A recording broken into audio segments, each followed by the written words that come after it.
to avoid it. When Jesus calls his disciples to take up their cross and to follow him, you have to understand their reluctance. There had to have been better paths to take.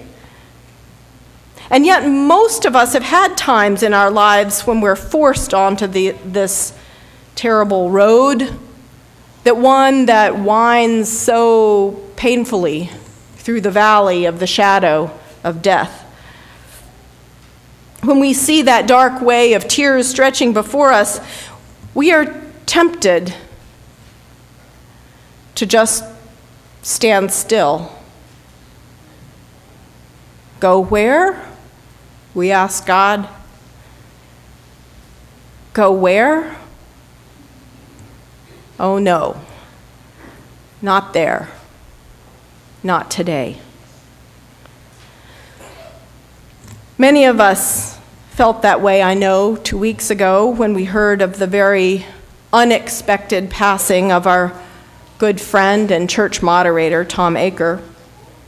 I know many of you said when you heard the news you didn't quite know what to do or where to go. And yet a kind of homing beacon led many of us here to this meeting house, to church.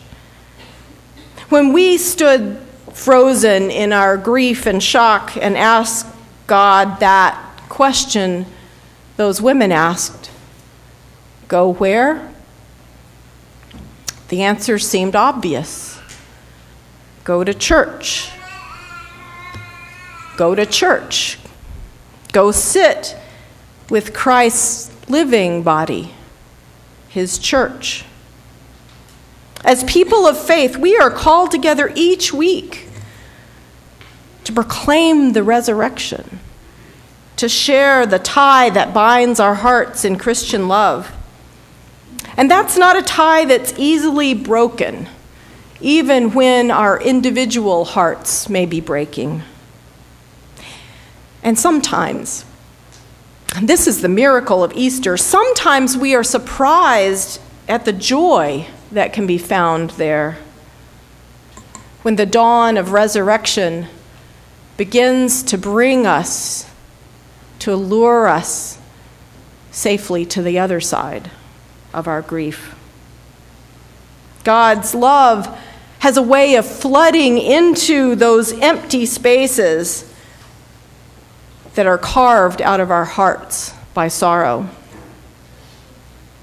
When those three women get to the tomb of Jesus, you see, their worries were for nothing. The stone had already been rolled away, and a strange young man in white was sitting there. And he startles them by speaking out of the dark. He said to them, "Do not be alarmed. You are looking for Jesus of Nazareth, who was crucified. He has been raised. He is not here.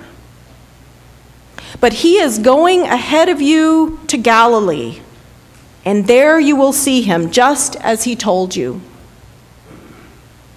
Go where? Those women had to be asking themselves. Go where exactly? Go to Galilee to see Jesus? Go home? As they stumbled away in fear, you have to wonder if something like a homing beacon began to dawn on them. If their shared experiences with Jesus in happier times somehow did draw them back to the streets of Galilee, where they had first come to know and to love Jesus. And perhaps there they finally found the words to begin to tell the story of that morning to a trusted friend, a friend like Peter.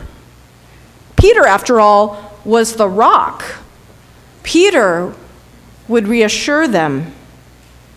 Peter, they knew, would never have run away in fear as they had done.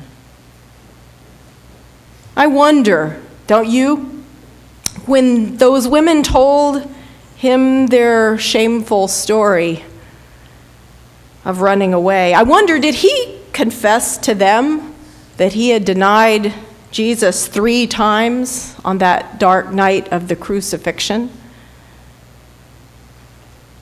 We all run away in fear at one time or another in our lives. We all sin and we all fall short of the glory of God.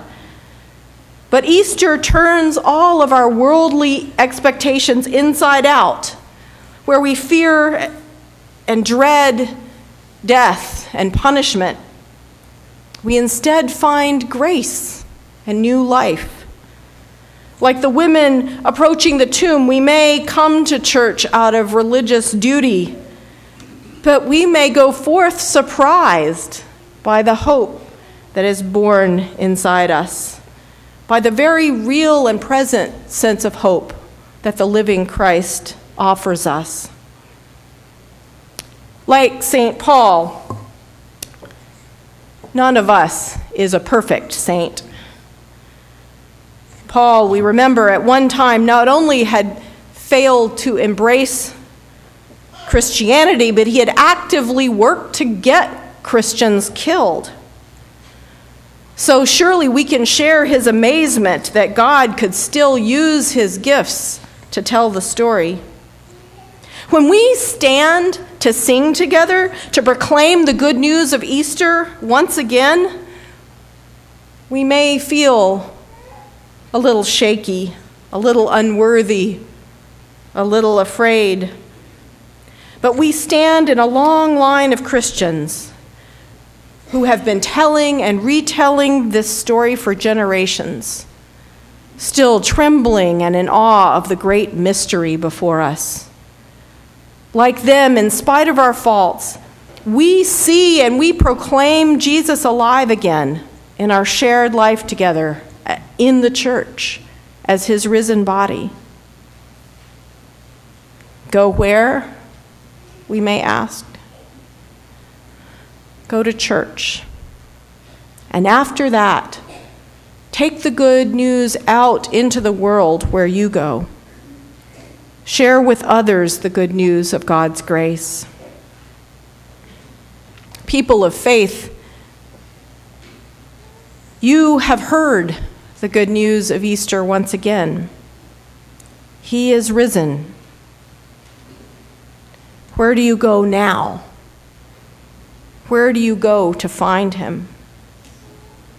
Ordinary Christians like us are the ones called to carry the light of the living Christ within us, to love our enemies, to reach out and befriend the friendless, encourage the discouraged. Whether it is in a pub after work with friends or in a church fellowship group, we ordinary Christians are called to listen to one another's confessions and to strengthen the faint-hearted. Whether it's in a grocery store parking lot or in a church committee meeting, we Christians are called, ordinary Christians like us, to give counsel, to give comfort in the name of Christ. Even our children in church learn early how to welcome the stranger and befriend the outcast. The new kid nobody wants to play with will see Jesus Christ in our children out there in school when they offer a kind smile or reach out a hand on the playground in friendship. It's no small thing, the work and ministries of an ordinary Christian church like ours. Like those first disciples, we are called to a mission too. We are called to go out there to our own Galilean countryside and transform the world as we have been transformed by the power of divine love, stronger even than the power of the grave. Thanks be to God for this good news. Amen.